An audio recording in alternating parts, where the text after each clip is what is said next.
partie de mon cerveau qui était hors de mon contrôle. Ça me faisait tellement mal et tellement souffrir que plus les jours passaient, plus j'étais en dépression. Cette semaine, dans le podcast Impact Story, je reçois Louise Aubéry. Louise est une auteure et une entrepreneuse engagée. Elle est derrière le compte Instagram Louise Aubéry, la marque de lingerie inclusive Je ne sais quoi et le podcast In Power, l'un des plus écoutés en France. Elle est considérée par Forbes et par plusieurs magazines comme l'une des créatrices de contenu les plus influentes sur les réseaux. Mon but dans la vie, c'est d'apprendre le plus possible. Je ne pourrais pas entreprendre pour un sujet qui ne m'anime pas viscéralement. Mais un jour, elle traverse un épisode d'ébullition mentale qui chamboule son quotidien et bouscule sa vie. Ça a été un épisode extrêmement douloureux où tu te réveilles du jour au lendemain et tu te rends compte que tu te bats un peu avec un ennemi invisible. En fait, c'est comme si tu essayais de chasser quelque chose de ton esprit mais que tu ne pouvais pas. Elle revient sans détour sur cette période difficile avec un ouvrage puissant, Jusqu'ici tout va mal, dans lequel elle se questionne sur le bonheur et envoie valser un bon nombre de concepts prônés par le développement personnel. Dans cet épisode, Louise revient sur son parcours, sur son enfance et sur tous les combats qu'elle mène pour le féminisme, l'inclusivité et la préservation de sa santé mentale. Salut Louise. Salut Ahmad. Ça va ? Ouais, ça va bien, ouais. Ok. Maintenant, j'essaie de répondre honnêtement à cette question à laquelle tout le monde répond de manière automatique. Tu sais que j'ai hésité à te la poser. Ouais. Parce que... Mais tu sais que même moi en dédicace, là, j'étais là, ça va, et puis j'ai une cis qui me dit non. Et du coup, ça m'a interpellée, et en fait, j'étais là, bah, évidemment, enfin, elle a lu le livre, et donc c'est cool, en fait, elle était capable de dire que ça n'allait pas. Et tu vois, je ne l'ai pas jugé pour autant. Donc je pense que c'est un peu comme tout, plus on le pratiquera, plus ça sera démocratisé. Mais comme tu dis... aujourd'hui, on est juste surpris quand on répond pas oui, quoi. Tu sais pas quoi répondre. En fait, c'est surtout ça. Enfin, moi, quand on me dit ça va pas, je suis en mode ah merde, qu'est-ce qui va pas ? J'essaye de creuser, mais c'est pas facile. Mais du coup, tu as déjà réfléchi un peu à ce qu'on pourrait répondre ? Écoute, je suis assez convaincue que l'écoute est parfois la plus belle des réponses. Surtout quand on n'a pas traversé ce que quelqu'un traverse. Ce serait assez présomptueux de pouvoir prétendre apporter des solutions. Et comme tu le sais, je préfère inviter à se poser des questions plutôt qu'à trouver des réponses. Donc quand on peut me partager que ça ne va pas, personnellement, justement, je me tais, j'écoute, je fais un câlin. Tu vois, aussi, il y a des gestes qui font beaucoup de bien. Et je dis à la personne que je suis là si jamais elle a besoin de moi. Mais j'évite de jouer un rôle qui n'est pas le mien. C'est marrant parce que j'ai appris qu'il y avait des conciliateurs et des médiateurs. Et en fait, j'ai pris un mini-cours de conciliation parce que je suis parti d'un truc où en fait, il faut que j'apprenne à concilier. Bah attends, tu peux pas nous name-dropper ça et pas nous dire ce que tu fais. En gros, c'est l'UMIC. Je sais pas si vous voyez, si tu vois ce que c'est l'UMIC. C'est un peu, on va dire, le syndicat des créateurs de contenu.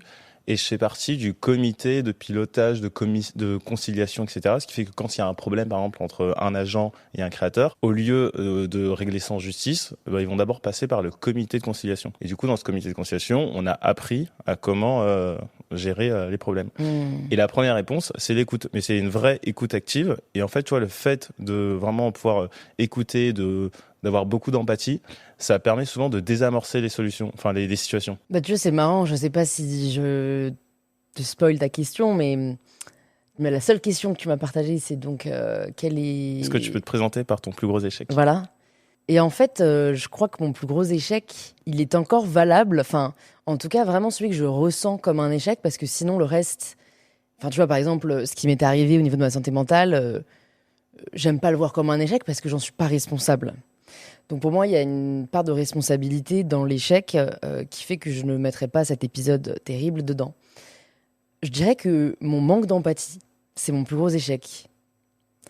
Enfin, tu vois, ça fait 5 ans à peu près que j'entreprends et que du coup, j'ai l'occasion de travailler avec différentes personnes. Et en fait, force est de constater, au bout d'un moment, que j'ai pas assez d'empathie, quoi.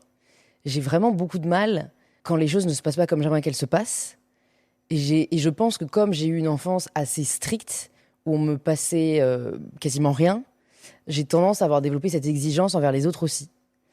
Et du coup, ça m'a valu des déboires voilà, auprès de certaines collaboratrices, auprès même de certaines clientes. Et donc vraiment, aujourd'hui, maintenant que j'en ai pris conscience, je me dis que j'ai plus d'excuses, parce qu'encore avant, ce qui est compliqué, c'est que on essaye toujours de faire avec ce qu'on a et avec ce qu'on a connu. Donc ça peut être difficile d'en prendre conscience. Maintenant que j'en ai conscience, que je l'ai identifié, je fais un réel travail pour essayer d'être enfin voilà, c'est pas plus à l'écoute, parce que je pense que j'arrivais à l'être, mais plus compréhensive et accepter le fait que tout le monde ne réagira pas comme moi je l'aurais fait, que tout le monde ne fera pas ce que j'aurais fait, et qu'il faut un minimum de considération et d'empathie pour les autres. Et comment tu t'en es rendu compte? Au début, je dirais que c'est mon ancien bras droit qui me le disait gentiment. Après des réunions, quoi, il me disait « Ah, tu sais, là, Louise, t'as été un peu dure quand même. Ah, Louise, fais attention quand même quand tu dis ça. Tu devrais peut-être essayer voilà, y aller avec plus de tact. » Et au début, tu vois, j'étais un peu là, bah, je vois pas ce que j'ai fait de mal, parce que, encore une fois, tu fais ce que tu connais. Et en fait, sachant que, au final, en parlant, tu vois, même à mon agent ou à ma sœur, les deux étaient assez d'accord pour dire que fondamentalement, j'étais quand même pas quelqu'un de très empathique. Ben, tu vois, je me suis dit, ok, je pense que maintenant que je suis... En fait, ce mode de fonctionnement très exigeant envers moi-même et les autres ne m'a pas desservi jusqu'ici parce que je l'appliquais quasiment qu'à moi-même. Donc, j'étais la seule, entre guillemets, à en pâtir. Mais maintenant que je m'entoure et que je travaille avec d'autres personnes, ça demande un effort que j'avais pas soupçonné de vraiment faire ce travail, de se mettre à la place de l'autre et d'essayer de concilier les personnalités de chacun et chacune. Et voilà, c'est pas du tout ma force. Et je suis, tu vois, je parle d'échec parce que je suis triste que ça ait pu blesser des gens, que ça ait pu me mettre voilà, dans des positions où on a mal interprété mes actions, mes paroles. Et en fait, plutôt que de me dire, bah en fait, tant pis s'ils n'ont pas compris, ou de jouer la meuf à comprise, machin, je me dis, bah non, en fait, fondamentalement, les ressentis de tous sont valables. Donc, toi, apprends à agir et à te comporter différemment, parce qu'on vit en société, quoi. Donc, voilà, je dirais que c'est ça, le fait d'avoir peut-être trop souvent juste mené ma propre barque et pas assez fait attention à celle des autres. Il y avait une question qui était qu'est-ce que je dois savoir sur toi pour comprendre qui t'es aujourd'hui? Est-ce que tu mettrais ça ou tu mettrais autre chose? Bah, je pense que ce qui est le plus déterminant de mon parcours, et j'en ai déjà parlé, et encore une fois aujourd'hui je le dis en toute objectivité au cas où mes parents écoutent, c'est d'avoir eu une enfance stricte où la performance seule était valorisée et considérée. Donc je pense qu'en effet, c'est dur de me comprendre et de comprendre mon mode de fonctionnement aujourd'hui sans avoir cette info. Et maintenant que tu le sais, est-ce que ça change quelque chose? Parce qu'en fait, toi, le fait d'être conscient des choses, je me demande toujours à quel point ça permet de changer la personne que t'es ou... Je pense que c'est difficile de déprogrammer une personne. Je pense que c'est vraiment presque de l'ordre de l'impossible. Après, les scientifiques s'accordent pour dire que c'est à peu près 2% sur lesquels on peut agir, 2% d'épigénétique. Donc, ça reste quand même une différence qui peut se ressentir. Donc, moi, je dirais que le fait de le savoir me permet de plus réfléchir avant d'agir, de remettre en question certaines de mes décisions, de me forcer à aller peut-être parfois à l'encontre de ce qui est confortable pour moi, parce que c'est ce que j'ai toujours connu. Mais je pense que c'est très difficile et c'est presque mentir que de faire croire à quelqu'un qui, je sais pas, par exemple, a grandi dans une famille où on lui passait tout, où le moindre de ses caprices était exaucé, que c'est une personne qui peut finalement apprendre à vivre en réalisant la chance qu'elle a ou en estimant les accomplissements qu'elle peut faire. Je pense que c'est un programme qui est trop profondément ancré pour qu'on puisse totalement le dépasser. Voilà, on peut juste l'influencer. Bah, avant, j'avais tendance à dire quand on veut, on peut. Après, j'ai lu ton livre. Non, mais même avant de lire ton livre, moi, j'étais un énorme fan des shonen, des mangas et tout. Et en fait, dans les mangas, t'as toujours cette quête du héros qui, en fait, confronté à... tu le retrouves dans plein de films autres, mais t'as un obstacle de malade. Et au final, à force de persévérance, de travail, de motivation, t'arrives à t'en sortir. Et du coup, moi, j'ai vraiment été bercé par ça. Et après, au fur et à mesure, quand tu grandis, quand tu vois comment les gens évoluent, etc., en fait, tu te rends compte que au final, les gens ne changent jamais. Et en fait, c'est souvent ça que je remarque, c'est que, ok, tu vas avoir... ou même si tu fais un reproche à quelqu'un où tu peux constater au début qu'il va prendre en compte tes remarques et qu'il va essayer de faire des efforts, mais en fait, genre, à un moment, il va revenir à son état naturel. Je sais pas si tu vois ce que je veux dire. Bah, moi, vraiment, ça m'avait rassuré de connaître les chiffres derrière. Hein. C'est 98% de qui on est, c'est génétique. Donc, en fait, c'est... Ça veut dire que c'est... que c'est prédéterminé, quoi. Tu peux ok. C'est prédéterminé. Et après, l'environnement donc agit sur 2%. En fait, on n'en parle pas parce que c'est beaucoup moins vendeur que de dire qu'on peut créer notre destinée, que ça ne tient qu'à nous de changer. Tu peux pas vendre de programme en disant en fait, vous êtes quasiment tout ce qui vous êtes parce que c'est votre ADN et vous avez une petite marge de manœuvre, mais ça va pas faire non plus une différence fondamentale, quoi. Et ça, c'est ce que disent les études. Parce que moi, je suis un... Ouais, je t'enverrai les liens, comme ça tu pourras le mettre dans les notes. Moi, je crois profondément au déterminisme social. Bah voilà, Oui, mais du coup, ça veut dire que c'est pas génétique. Ah, social, tu veux. Ouais, social. Pour moi, le déterminisme social, il entre dans la génétique. Enfin, dans le sens où c'est... Pour le coup, tes gènes sont déterminés donc, par ta famille. Ouais.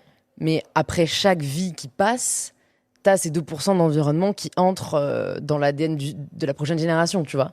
Ah ouais, mais moi, la manière dont je le vois, c'est que tu me mets ou je te mets dans un environnement, tu vois, par exemple, tu disais que tu avais un environnement assez strict et que ça explique une partie de ta personnalité, mais ça représente plus de 2% de ta personnalité. Alors que si on t'avait mis dans un environnement beaucoup plus souple, tu serais totalement différente aussi, tu vois. Bah ouais, mais tu vois, j'ai une sœur jumelle et on a eu le même environnement, littéralement, vu qu'on a la même famille.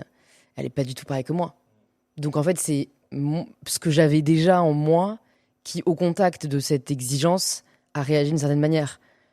Ma sœur jumelle, de par sa génétique et parce qu'on n'a pas exactement le même ADN, elle a réagi totalement différemment parce que fondamentalement, qui elle est plus fort que l'environnement dans lequel on a évolué.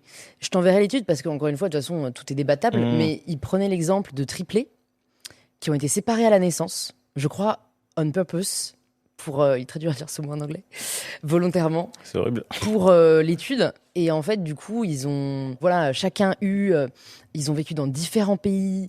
Ils ont eu des familles d'origines sociales différentes. Ils ont vraiment eu des terreaux extrêmement différents. En fait, ils se sont tous retrouvés à New York à 20 ans pour étudier la même chose, tu vois. Parce que les triplés, pour le coup, c'est un ADN commun, tu vois. C'est pas les fausses jumelles comme moi et ma sœur. Ok. Donc c'est puissant, hein. Après, vraiment. Je pense qu'il n'y a pas de vérité, tu vois. Je pense qu'on est toujours à la recherche d'une vérité. Je pense que c'est des cas particuliers. Je pense que ça dépend de la profondeur du déterminisme social. Je pense que ça dépend aussi des obstacles qu'on peut rencontrer dans sa vie. Moi, j'ai quand même rencontré des personnes qui avaient vraiment fait des changements à 360, plus que 2%, comme on se disait, mais parce qu'il y a eu un événement ou un bouleversement tel qu'il ne pouvait en être autrement. Donc voilà, mais moi personnellement, je suis assez persuadée qu'on est qui on est parce qu'on est qui on est. Tu voulais faire quoi quand tu étais plus petite ? Journaliste. Du coup, est-ce que là, au final, tu retrouves une forme de journalisme dans ce que tu fais là ? Bah, plus j'avance, plus je me rends compte que même dans toutes mes activités, c'est ce que je préfère faire et que c'est un bon indicateur d'épanouissement, ce qu'on voulait faire quand on était enfant. Parce que je pense que ça touche à des passions telles qui se manifestaient en fait déjà très tôt sans qu'on soit influencé par ce qui est stylé, par ce que font des amis, par ce que font les autres. Donc c'était assez pur. Et au-delà de ça, je pense que du coup, l'attachement aussi qu'on y accorde est plus fort. Tu vois, je sais pas si c'était comme ça, mais moi, les odeurs de quand j'étais petite, donc tu vois, Il n'y en a pas tellement, mais il y a l'odeur du café, de quand j'allais dans la cuisine et que mes parents étaient en train de petit déjeuner, l'odeur du parfum de ma grand-mère. Enfin, c'est des trucs que je chéris, qui me font ressentir, mais plus que plein de choses, tu vois. Et je me rends compte du poids de l'enfance dans, pour le coup, ce qui façonne nos choix et ce qui nous épanouit par la suite. Et qu'est-ce qui te plaisait dans le métier de journaliste? Enfin, tu disais quoi quand tu étais petite? Parce que j'ai l'impression que quand tu es petite, tu idéalises vachement les métiers. Mm-hmm. Et toi, tu idéalisais quoi dans le journalisme? En fait, ma première passion, c'est la lecture. Donc, j'ai commencé à lire assez tôt, vers 5-6 ans. Je passais mon temps à la bibliothèque. Du coup, à partir de 7-8 ans, j'ai commencé à écrire. Donc, j'ai écrit mes premiers romans. Un Noël inoubliable. C'était ça le titre. Donc, déjà, j'aimais ce processus-là. Et après, en CM2, avec une amie, on a monté le journal du collège, mais plutôt du coup de la primaire, qui s'appelait Cheval Express. J'étais pas du tout fan de chevaux, mais elle était fan de chevaux. Et moi, j'avais envie d'écrire. Et en fait, j'ai adoré le fait de choisir des sujets, de construire des histoires. Enfin, vraiment, ce côté, on peut dire ce qu'on veut, comme on veut. C'est un processus qui me procure toujours énormément de plaisir. Donc il y avait ça, et puis j'avais aussi eu un dictaphone à ma première communion. Et du coup, j'interviewais tout le monde avec, parce que, pareil, je pense que j'aimais bien l'idée d'apprendre des autres. Donc je pense vraiment que pour le coup, moi, c'est une vocation. Il y a peu d'autres métiers qui m'attirent, qui ne touchent pas au journalisme. Et quand tu étais petite, tes parents, ils te poussaient à lire? Ou c'est vraiment venu de toi, seule? Non, c'est venu de moi.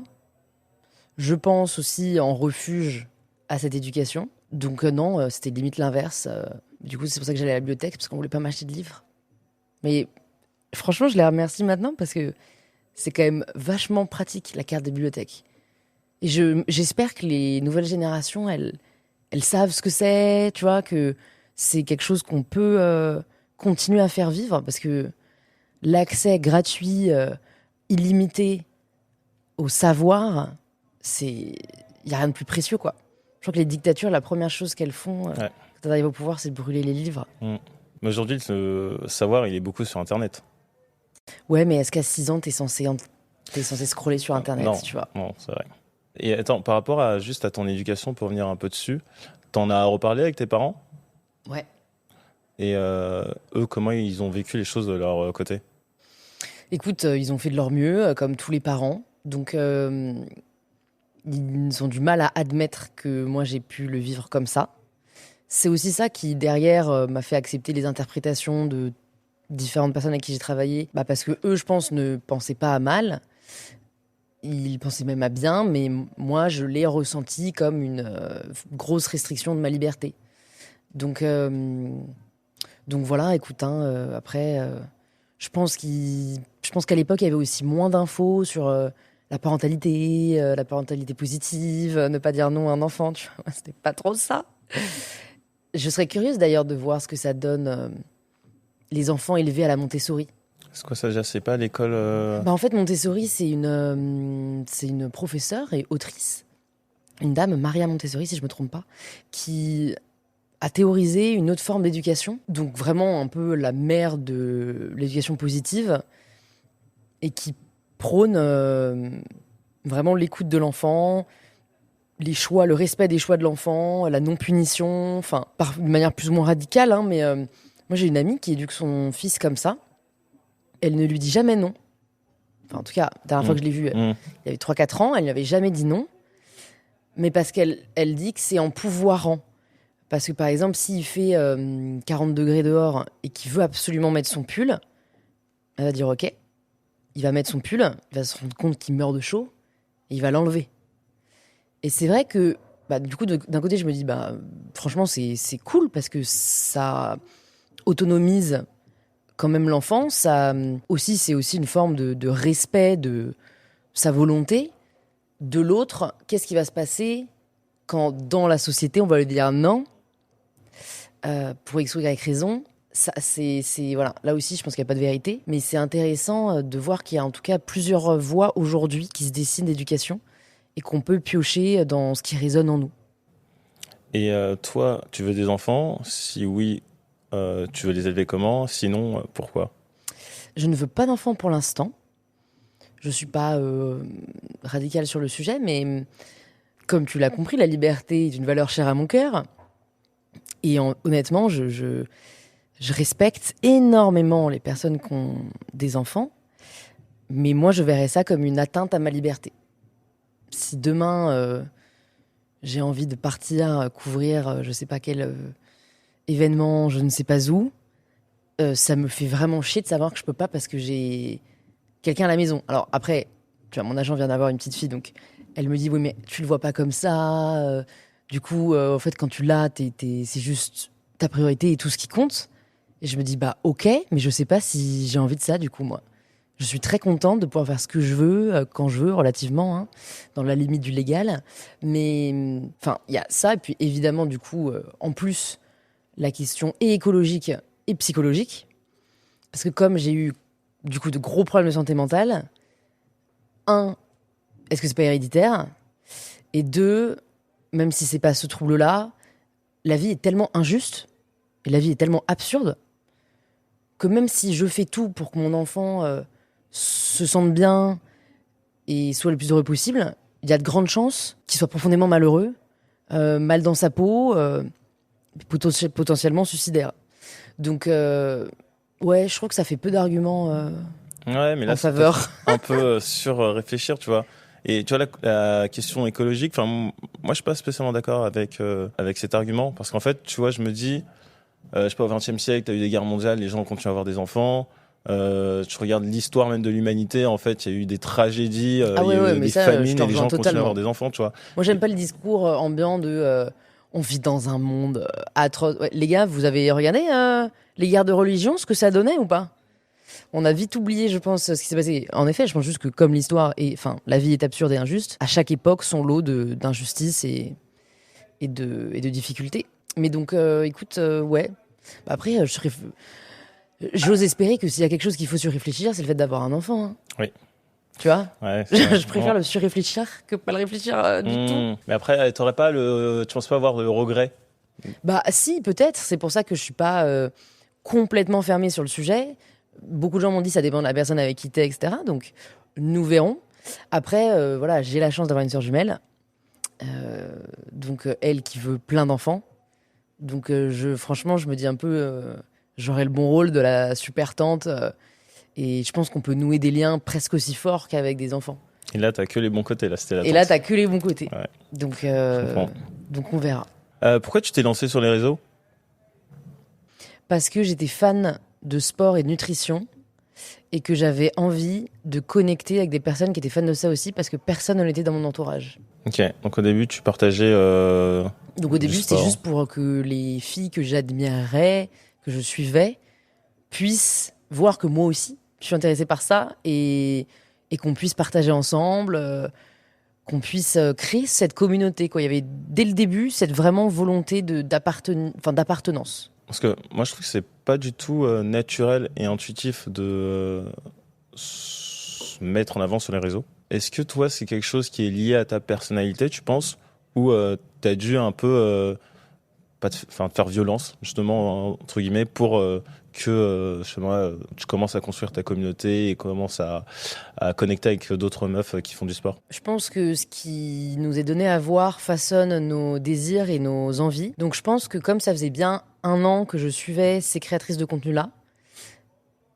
c'était devenu du coup une forme de rôle modèle et du coup il y avait une forme d'envie qui voilà, avait éclos en moi de pouvoir à mon tour peut-être générer ce même sentiment chez d'autres. Donc je dirais qu'il y a de ça, mais évidemment ça a été progressif parce qu'au début, si tu remontes, ce que j'ai laissé, je sais pas si j'ai tout laissé, mais c'était beaucoup de photos de bouffe. C'était beaucoup mes super recettes de gâteaux à la courgette. Je rigole, vraiment, maintenant, je suis tellement plus comme ça. Mais en tout cas, voilà, j'ai du coup, me suis au début un peu caché derrière ces photos de recettes. J'ai fait après un peu des vidéos de sport. Ça a pas vraiment été genre, oh, regardez-moi, regardez à quoi je ressemble. Je pense que même à l'époque où le propos était extrêmement différent d'aujourd'hui, il y avait un propos. Donc j'ai toujours été la pro des légendes de 15 lignes, tu vois, où j'expliquais aux gens pourquoi le sucre blanc c'était mauvais, où j'écrivais comment bien faire un soulevé de terre. Donc voilà, j'ai toujours eu cette volonté de partager. Et donc je pense que avant, j'aurais souhaité que ça passe par le papier. Je voulais vraiment être journaliste presse écrite. Mais comme arrivé à mes 17-18 ans, on m'a dit la presse c'est bouché, il n'y a plus de métier, il n'y a plus d'avenir. Ben, je me suis dit on va partager ailleurs et du coup c'est passé par les réseaux sociaux. Et après les réseaux sociaux, maintenant, tu as aussi un podcast depuis 5 InPower, ans. abonnez-vous. La pub dans la pub d'un podcast. Et du coup, quand tu as lancé ça, pareil, c'était quoi l'objectif? Qu'est-ce que tu aimes le plus quand tu tends le micro à quelqu'un? Je l'ai lancé parce que je revenais d'une période difficile après un semestre à l'étranger que j'avais pas aimé et qui avait beaucoup remis en question mes ambitions. Et à l'époque, j'écoutais du coup beaucoup de podcasts anglophones parce qu'il y avait beaucoup plus de podcasts, enfin il y avait quasiment que des podcasts américains en fait. T'écoutais quoi? J'écoutais Tim Ferriss, j'écoutais Lewis Howes, The School of Greatness, j'écoutais How I Built This de Guy Raz, j'écoutais le podcast de Reid Hoffman, j'ai oublié le nom du podcast, mais c'est le fondateur de LinkedIn. C'est une très business, entrepreneuriat en soi. Tout à fait. J'étais en semestre à Berkeley pour faire l'entrepreneuriat. Et ça m'avait pas du tout plu, en fait. Justement, c'était hyper restrictif de la liberté. C'est là où je me suis rendu compte que c'était pas ce qui me faisait le plus vibrer, l'entrepreneuriat. Enfin, en tout cas, cette forme-là, notamment dans la tech, parce que c'était à San Francisco. Mais parce qu'en fait, je me souviens vraiment toujours de cette phrase. Je crois que j'avais interviewé un CEO et il m'avait dit, je lui ai dit, mais c'est quoi, ça ressemble à quoi, du coup, tes journées? C'est trop bien, tu peux faire ce que tu veux et tout. Mais il m'a dit, mais en fait, le propre d'un CEO, c'est de faire absolument pas ce qu'il veut, c'est de faire ce qui doit être fait. Et il me disait, la plupart du temps, je ne choisis pas ce que je vais faire de mes journées. Et genre, coup dur, tu vois, coup dur pour moi, désillusion. Encore une fois, le différentiel entre attente et réalité, je pense que c'est ce qui, aujourd'hui, est la source de beaucoup de mal-être, si ce n'est de malheur. Donc, je suis revenue un peu la queue entre les jambes et je me suis dit, bon, pareil, je vais essayer. Il y a toujours un peu une double logique, une double dynamique égoïste et altruiste, où je me dis, j'ai envie d'échanger avec des personnes hyper intéressantes et inspirantes pour moi-même retrouver un peu cette inspiration. Et sachant qu'il y a vraiment, j'avais 3 podcasts en français à l'époque, j'ai envie de pouvoir peut-être aider d'autres personnes dans ma communauté à être inspirées comme moi. Les podcasts américains m'ont inspiré vraiment. J'ai tendance à l'oublier maintenant parce que j'ai passé plus de temps à interviewer qu'à écouter des interviews. Mais vraiment, à 19 ans, je dirais, tu vois, j'en ai écouté depuis 2-3 ans. Mais ça a changé ma vie. Enfin, les podcasts ont vraiment changé ma vie. Ça ouvre le champ des possibles, ça pousse à se poser des questions qu'on ne serait pas posées sinon. Ça inspire, ça donne des idées. Enfin, vraiment, le pouvoir du podcast, pour moi, est immense. Par rapport à tous les autres vecteurs d'information ou de contenu qui existent, je pense que le podcast est le plus puissant. Donc c'est pour ça que je l'ai créé en 2018. Parmi toutes les interviews que tu as pu faire, il y en a une ou deux qui t'ont vraiment particulièrement touché? Oui. Marqué?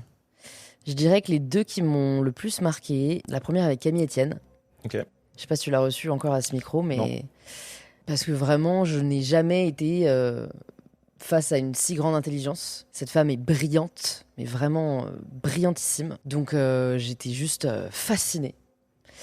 Et ensuite, je dirais Léa Salamé, parce que, en fait, c'était tellement improbable de la voir. Je veux dire, j'étais un podcast assez écouté à l'époque, mais j'étais pas non plus the one. Et le fait que j'ai réussi à la voir en faisant une stratégie où j'avais envoyé toute ma communauté commenter son dernier post avec mon blaze. Ok. C'est énorme. Qu'en fait, elle est finie du coup par ouvrir ses DM parce qu'elle n'ouvrait pas ses DM et qu'elle m'ait répondu « J'adore la tactique, bien joué, je viendrai ». Et donc, en gros, elle a fait vraiment... elle a juste fait mon podcast. Elle n'a jamais fait d'autres podcasts. Alors maintenant, je crois qu'elle a fait Small Talk de Combini. Mais à la base, c'est vraiment sur InPower qu'elle s'est livrée.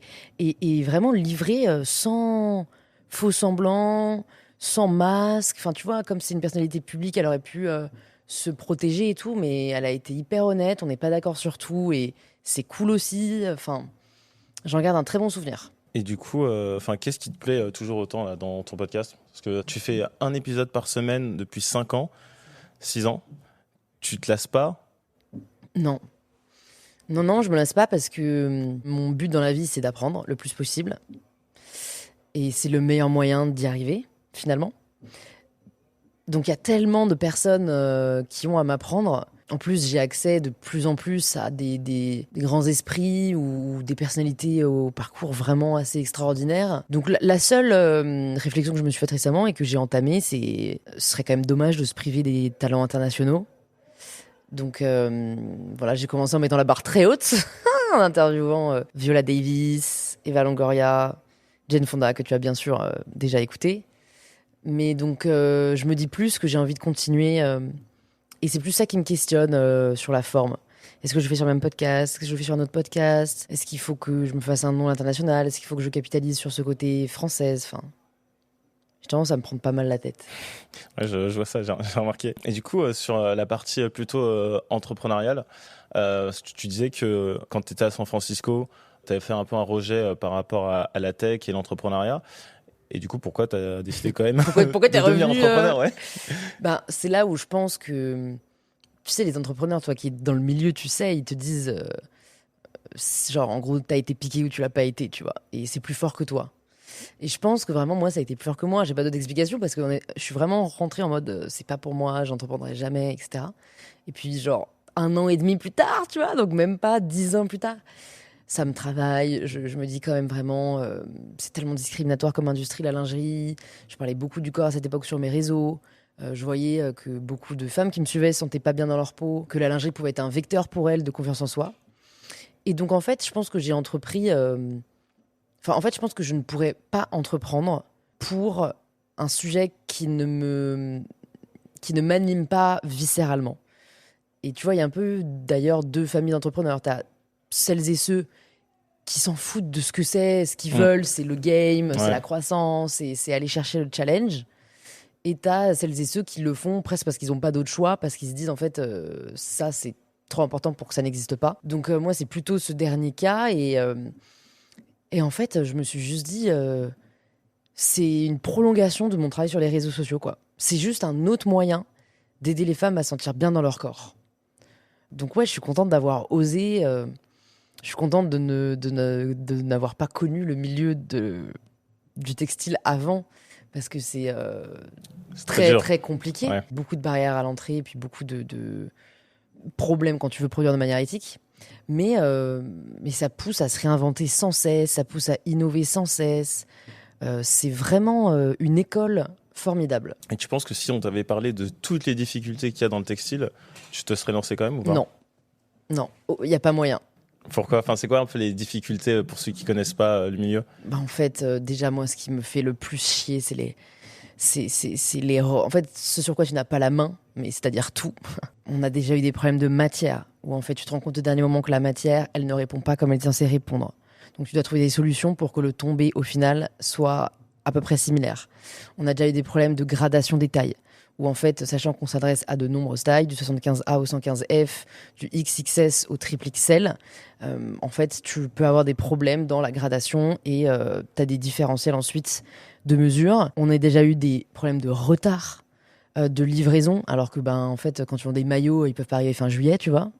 Donc voilà, beaucoup de problèmes opérationnels, logistiques, parce que la chaîne en fait de valeur est tellement longue que tu ne maîtrises pas chaque partie de cette chaîne. Ouais, mais nous, à chaque fois qu'on voit des boîtes dans le textile, tu vois, typiquement, on sait à quel point c'est compliqué et c'est d'ailleurs pour ça que les investisseurs financent très peu ce type de boîte, quoi.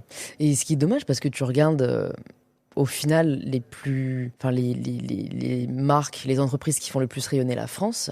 C'est pas la boîte techie qui fait des logiciels de je sais pas quoi. Hein. C'est vrai, mais toutes ces boîtes existent depuis méga longtemps et du coup elles ont capitalisé sur une marque. Et alors qu'aujourd'hui, pour le coup, je trouve que les barrières à l'entrée sont beaucoup plus faibles et que c'est beaucoup plus facile de lancer une marque. Mm-hmm. Mais du coup, ce qui fait que tu as une concurrence extrême. Mm-hmm. Et toi, l'avantage que tu avais par rapport à d'autres gens qui lancent une marque, c'est que tu as une communauté. Donc en fait, tes coûts marketing sont... en théorie, plus bas que les autres. Mais même malgré tout ça, c'est extrêmement compliqué. Non, mais t'as raison, c'est extrêmement compliqué. Mais du coup, je trouve ça assez beau, tu vois. On a des success stories récentes, des Pollen, des Cézanne. Bien sûr. Je suis très admirative. Je me dis, putain, réussir à créer, en effet, cet attachement-là, cet affect-là, d'une marque beaucoup plus récente, qui n'a pas la force de l'histoire, c'est assez fascinant. Et ce qui est encore plus impressionnant, il y a 2 semaines, j'avais reçu Sébastien Kopp, le fondateur de Veja. Ah bah putain, ici ? Ouais. Ah bah je l'embrasse pas du tout parce que moi, je crois que ça fait longtemps, hein, mais je voulais le recevoir. On leur a écrit genre 2 ou 3 fois. Alors lui m'avait répondu en direct sur Insta, mais il m'avait toujours redirigé vers ses équipes. Et ses équipes n'avaient jamais donné suite. Ah mince. Tant pis pour vous.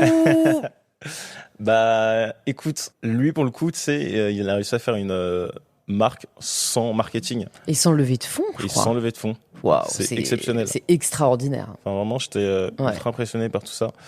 Et du coup, sur un autre sujet, l'épisode il sortira après les législatives, bien après. Mais il y a de plus en plus de personnalités qui se sont exprimées et qui ont appelé à faire barrage au RN et qui ont dénoncé leur programme.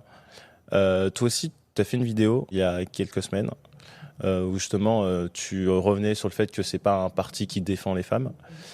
Par rapport à ça, je crois que tu as reçu pas mal de retours assez violents. Comment tu l'as vécu ? Et pour toi, quel rôle les créateurs de contenu ont là-dedans ? Parce que j'ai l'impression qu'on entend un peu tout et son contraire. Aujourd'hui, on dit ceux qui ont une communauté, les créateurs de contenu et personnalités doivent s'exprimer.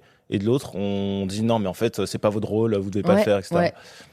Ouais, c'est très difficile d'arbitrer. C'est pour ça que le mieux, c'est de faire selon, je pense, ses envies. Je pense qu'il n'y a pas un rôle dit des créateurs sur le sujet politique. Pour moi, il y a un rôle dit de l'influence.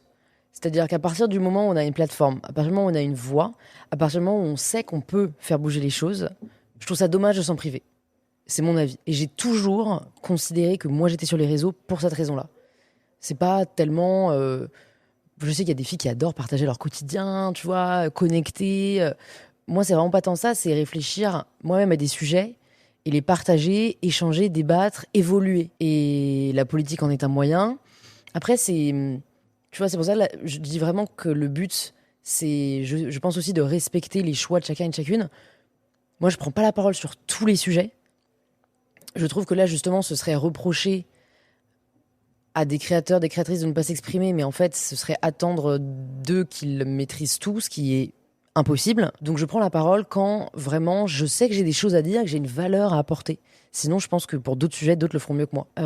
Et en l'occurrence, après avoir vu une vidéo de Jordan Bardella expliquant qu'il était l'allié des femmes, je ne pouvais pas ne pas réagir factuellement en exprimant le fait qu'ils ont, à de nombreuses reprises, voté contre l'entrée de l'IVG dans la Constitution, que même si là, ils ont fini par la voter, c'est déjà avec le moins de voix de tout le Parlement européen, et surtout qu'ils se sont opposés à la charte de l'inscription de l'IVG dans la charte européenne, qu'ils se prétendent, enfin qu'ils dénoncent l'insécurité pour les femmes, mais qu'ils utilisent finalement des chiffres fallacieux. Notamment, ils dénonçaient le fait que 77% des agresseurs des femmes dans la rue étaient des personnes étrangères. Mais en fait, ce que je reproche à chaque fois, c'est une forme de démagogie qui dénonce sans jamais expliquer les racines, et sans jamais réellement apporter de solution. Et en fait, je trouve qu'ils sont aujourd'hui dans une position de facilité parce qu'ils n'ont jamais eu le pouvoir. Et donc, en fait, c'est extrêmement facile. On ne peut pas leur reprocher ce qu'ils ont fait vu qu'ils n'ont rien fait.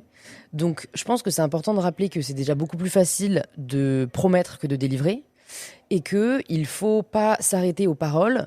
Qu'encore une fois, si on regarde les votes du Rassemblement national sur tous les sujets qui concernent les femmes, que ce soit l'IVG, que ce soit les violences faites aux femmes, que ce soit le port de l'abaya, que ce soit l'égalité salariale, ils votent, mais même pas 5% du parti vote en fait.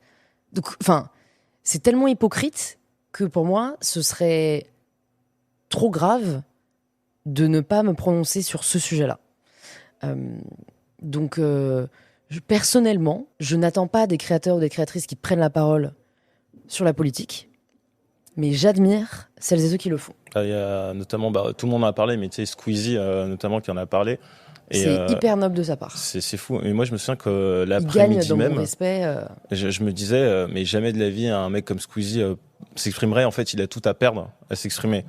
Et 2 heures plus tard, j'étais avec un pote que tu connais. Et justement, 2 heures plus tard, on est sur nos téléphones et on voit qu'il s'exprime. Donc en vrai, je trouve ça ultra noble de sa part de l'avoir fait. Et du coup, vu que ton livre est sorti il y a pas longtemps, parlons-en. Pourquoi t'as décidé d'écrire ce livre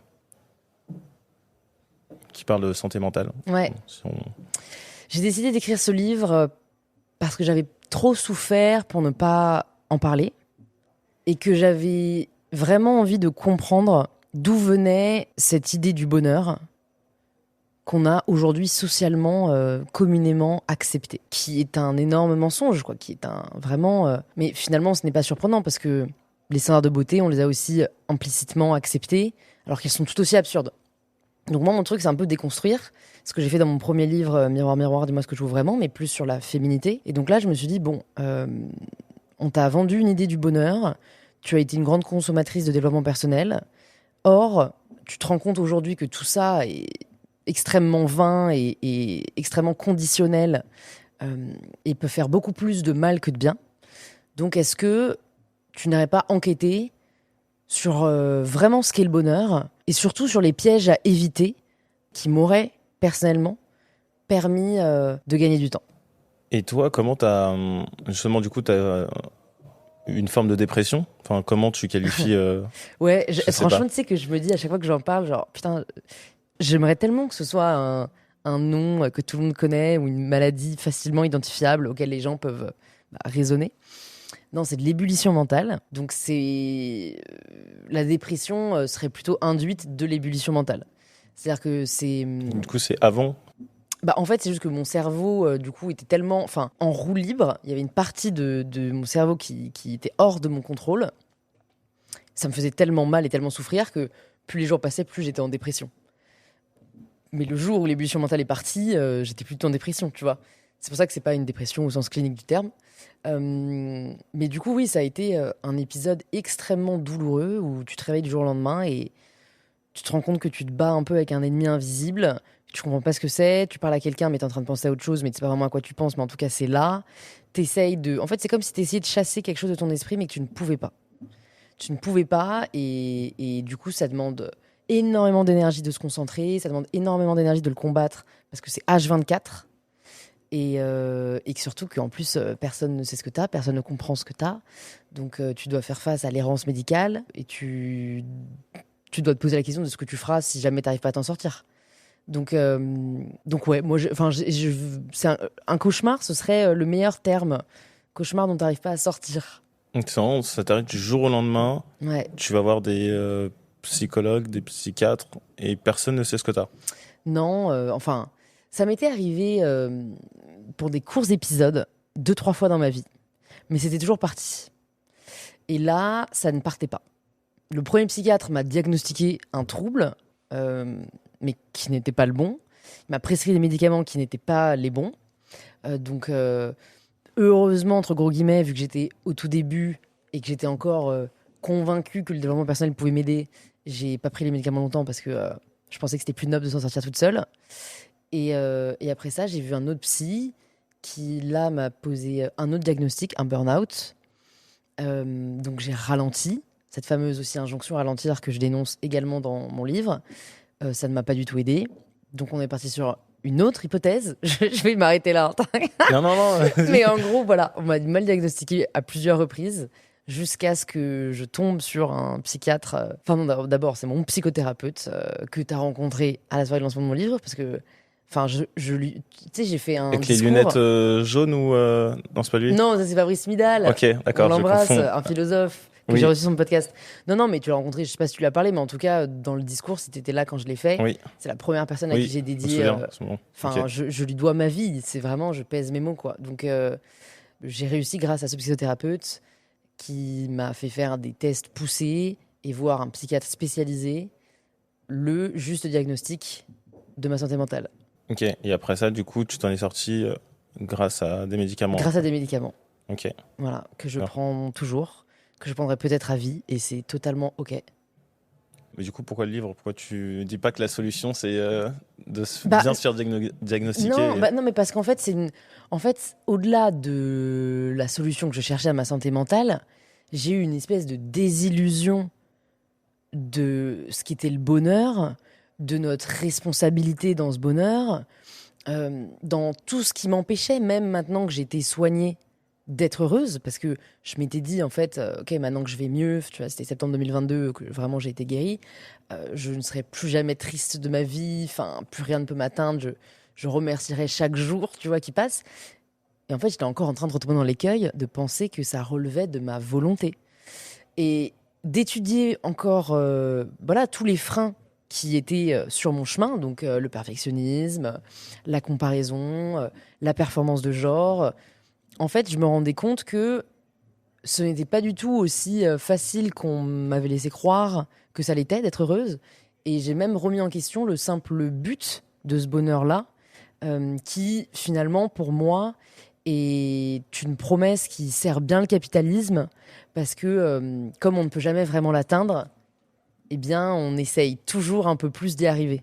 Et donc, on consomme toujours un peu plus pour y arriver.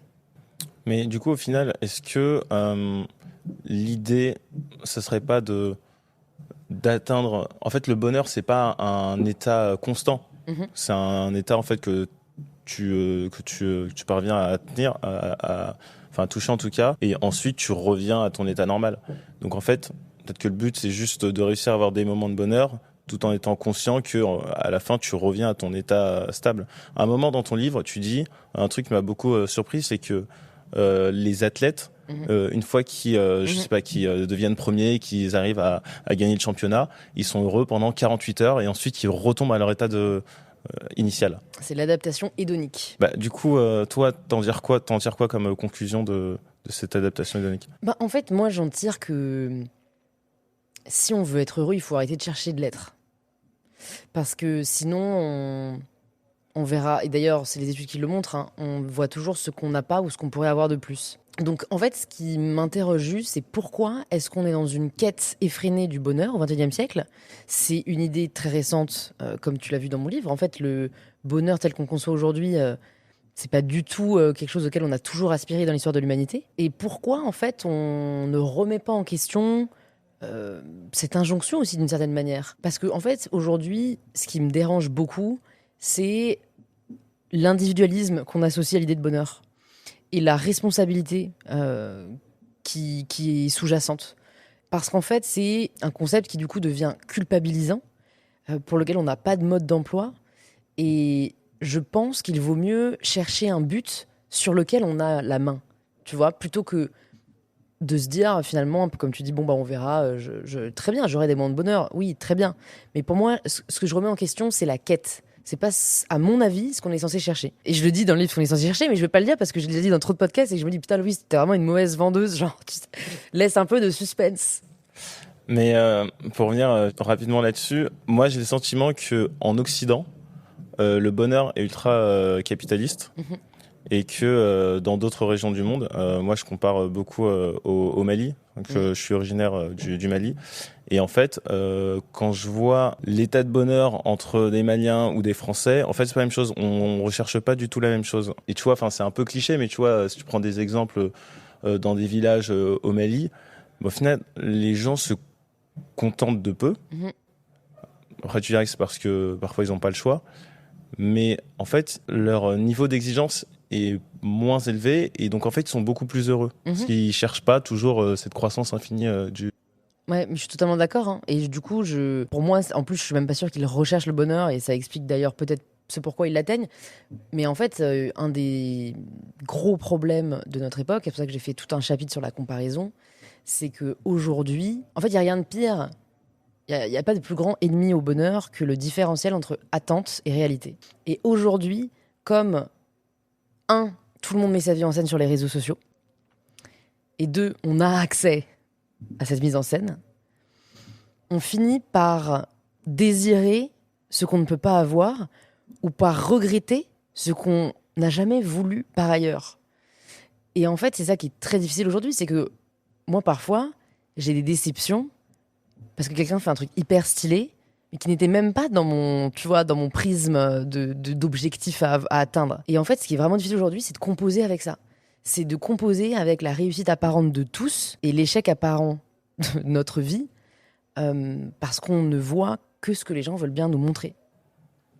Et du coup, je vais être un peu provocateur, mais tu dénonces ça, donc par exemple, le rôle que tu me vois venir, mais le rôle que peuvent avoir les réseaux sociaux.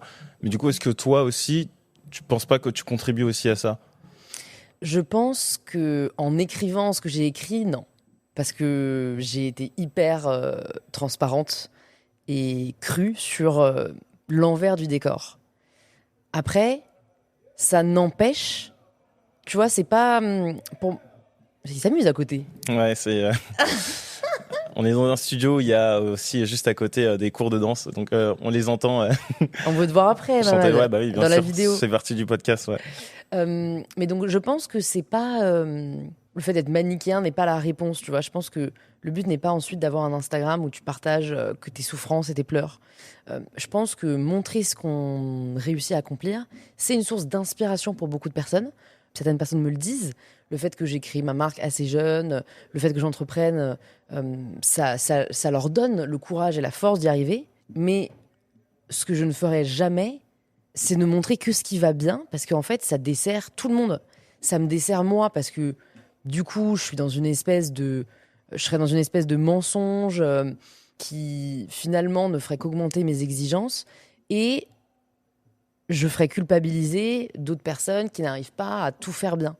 Donc pour moi, il y a plus aujourd'hui un enjeu de transparence et d'authenticité qui commence à être de plus en plus répandu, mais voilà, qui nécessite vraiment le développement de notre esprit critique pour ne pas qu'on se compare à chaque fois que quelqu'un fait quelque chose qui nous paraît mieux, qui nous paraît différent, qui nous paraît inatteignable. Enfin voilà, il faut vraiment qu'on réussisse à se détacher du piège de la comparaison.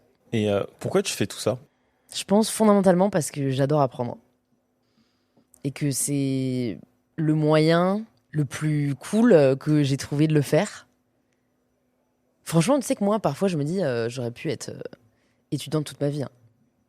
Franchement, vraiment. T'as aimé tes études? Ah ouais, Ah ouais, ouais, j'ai adoré. Moi, ça me manque. Qu'est-ce qu'il y a de mieux que d'apprendre, de réfléchir, et puis ensuite d'en tirer des leçons. Même les examens, j'aimais bien. Ah, je pense que tu fais partie des 2% des étudiants qui kiffaient les examens. Ok, mais après, je pense qu'aussi ça dépend de la thématique. Donc toi, tu étais Oui, j'avoue. particulièrement passionné par... Clairement, les sciences sociales ouais. et voilà, et les faits de société, parce que et encore, tu vois, enfin là, je vais recevoir, j'ai calé l'épisode avec l'auteur Bibring, si je ne me trompe pas, qui a écrit Seul dans l'univers. Et parce que justement, je me suis dit récemment, bon, Louise, là, c'est cool, en effet, t'as appris plein de choses de beaucoup d'humains qui partagent tes idées, et puis voilà, qui sont dans des sujets annexes au tien, connexes au tien plutôt. Et là, j'ai envie aussi de recevoir des neurophysiciens, tu vois, des astronautes. Je suis sur le dossier aussi parce que c'est fascinant aussi. Enfin, voilà, moi, je sais que c'est ça qui me drive. Après, je pense que ça passe par un prisme journalistique, entrepreneurial ou d'écriture, parce que ce sont les vecteurs dans lesquels je me sens le mieux. Vraiment, c'est là où je m'épanouis. Et on en revient à ce qu'on disait au début de l'épisode.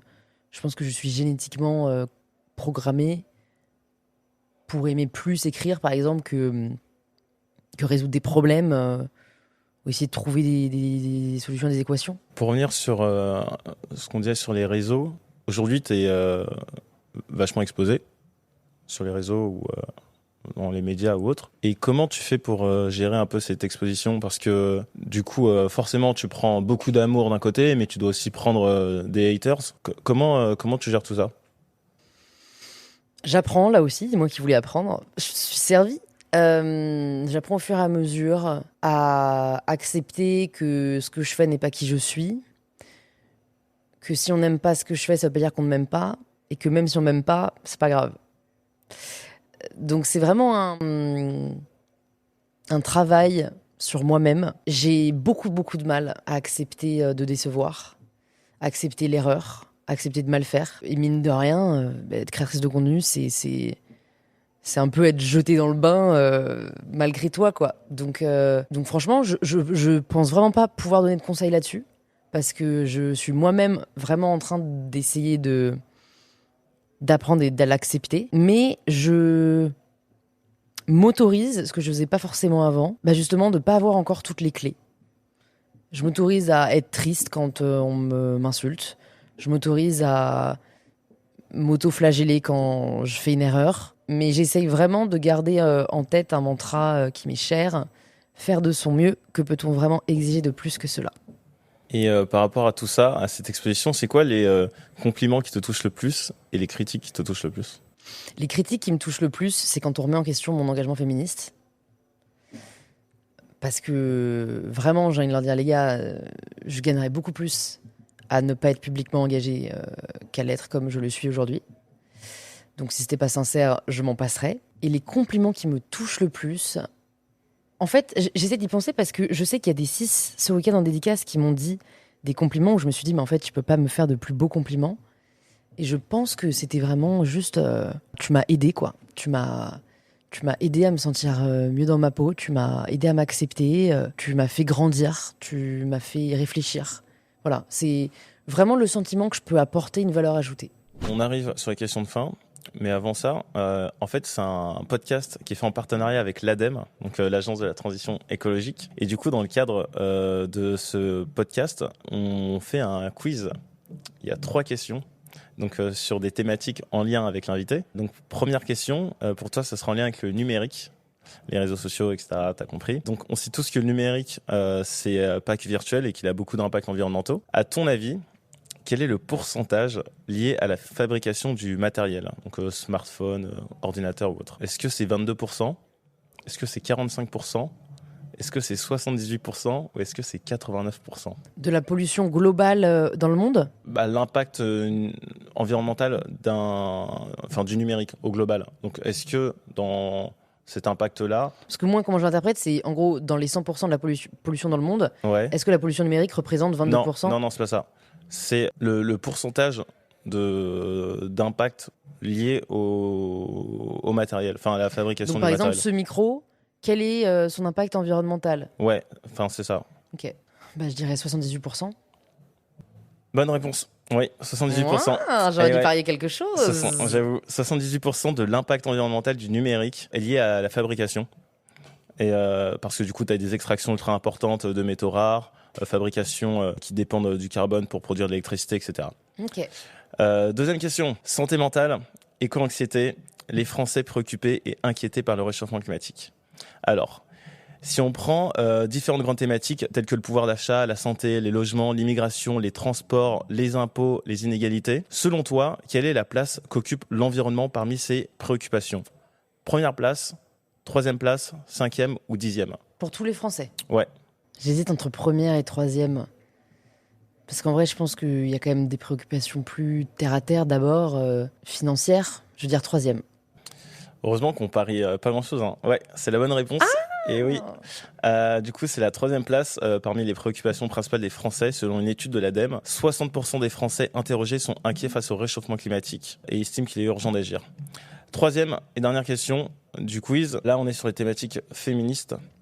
Donc, si je te dis que les inégalités de genre sont creusées par le réchauffement climatique et que les femmes sont plus touchées par le réchauffement climatique que les hommes, est-ce que c'est vrai ou c'est faux ? Est-ce qu'on peut parier quelque chose si je fais un triplé gagnant ? Waouh, ok. La prochaine fois qu'on se voit, tu me dois une boîte de cookies. Ok. Mais de bons cookies. Hein. Tu te renseignes. Hein. Ouais. Et si j'ai faux, c'est moi qui t'en offre. Ok. C'est vrai. J'ai étudié la question. C'est vrai, bah oui, c'est sûr. Pourquoi inégalité de revenus ? Les femmes sont impactées davantage par les mesures de lutte contre le réchauffement climatique. Femmes plus sensibles aux vagues de chaleur. Mortalité de 15% supérieure à celle des hommes pendant les canicules de 2003 notamment. Donc voilà, c'était vrai. Alors j'aime beaucoup les cookies pépites de chocolat et pralinés.